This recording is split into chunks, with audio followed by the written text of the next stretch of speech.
Dear viewers, welcome to another video in the series of Minitab tutorials.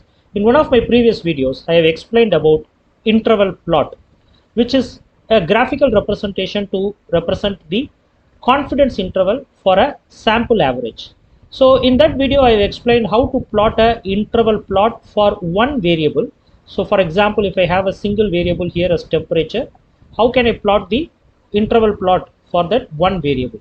So if I click on this one variable, I get an interval plot. So the dot represents the X bar and the blue color extended line represents the 95% confidence interval. So this video I have already posted as a separate video. I've also posted another video where you can compare two confidence intervals using the interval plot. So I click on interval plot and I select my Y1, Y2 and click OK. I'll be able to compare both the confidence interval of temperature 1 and temperature 2. Again, the dots represents the X bar and the blue color extended line represents the interval.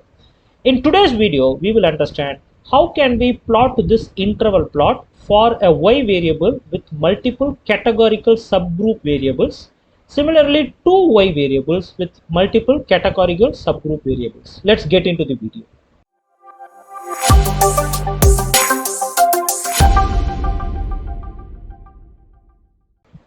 As I was explaining in the introduction, we have already posted a separate video on what is interval plot, and I will share the link of that video in the description for you to get an understanding of the basics of interval plot.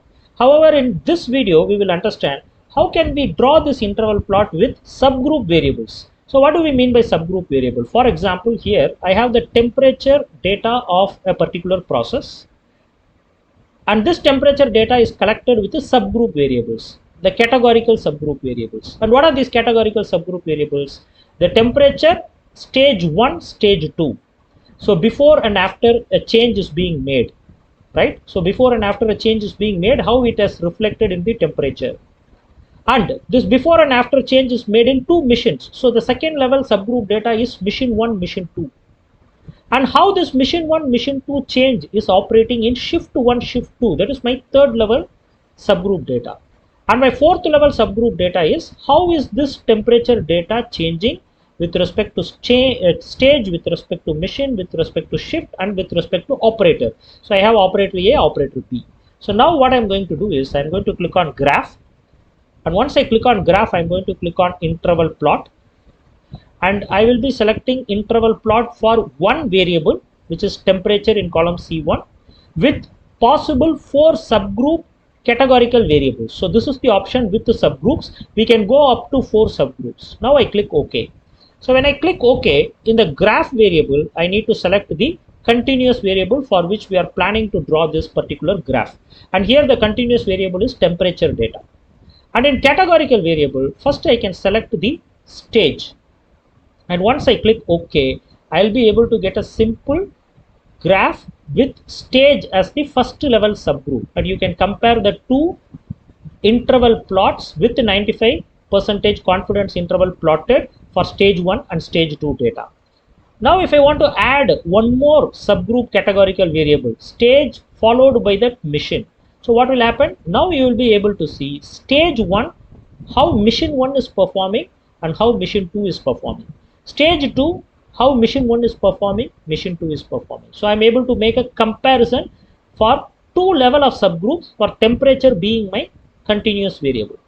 Now if I press Ctrl E and add one more variable to this, and now I'm adding shift to this. So how is the temperature variable performing with respect to shift?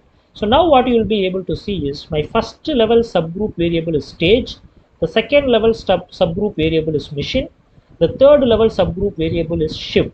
So stage 1, mission 1, shift 1, how it is performing is available here. Stage 1, mission 1, shift 2, how it is performing is available here.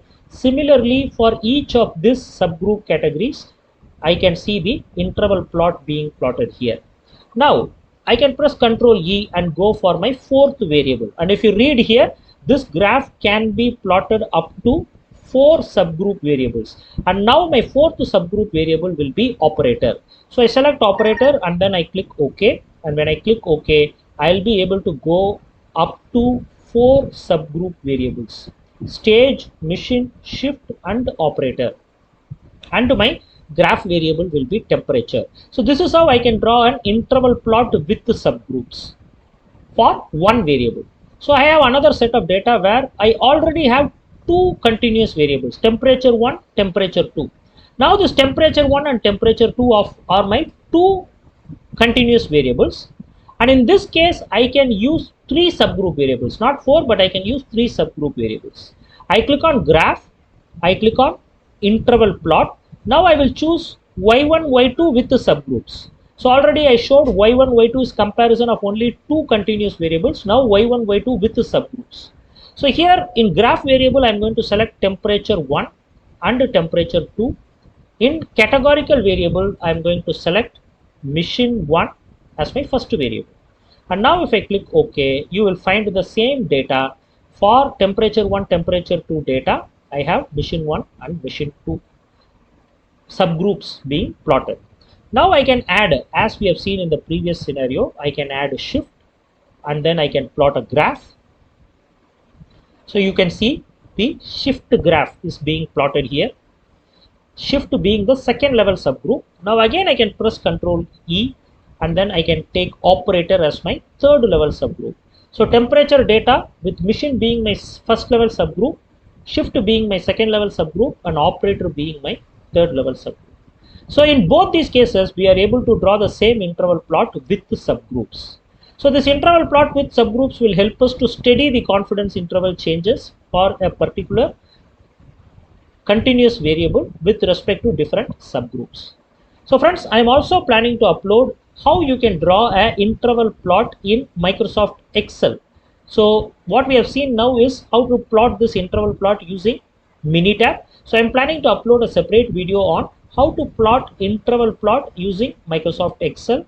How can we compute confidence interval for a given set of variable, and by calculating the upper bound and lower bound confidence interval and the X bar value, how can we plot the interval plot in Microsoft Excel. So in case if you do not have access to Minitab but still you want to graphically represent the confidence interval for one or two sets of variables, how can you represent that in Microsoft Excel? So I am planning to upload a separate video on that. So please subscribe our channel so that you will be able to immediately notified when we upload a new video on data analysis using Microsoft Excel, or in general any kind of video with respect to Minitab tools and techniques or graphical representation. And we also upload videos on Lean Six Sigma concepts. So to get notified on any of these new video getting posted, I request you to kindly subscribe our channel. We are also posting some videos on detailed statistical analysis as a members only video. So I make an appeal to the audience to kindly join our members option available for iTrack channel, so that you get access to in-depth statistical analysis like how we can do moving average with exponential moving average. We have also posted video on how to check normality. So to get access for those videos, I would request you to kindly take a membership with our channel. Thanks for your time towards this video. See you in another video.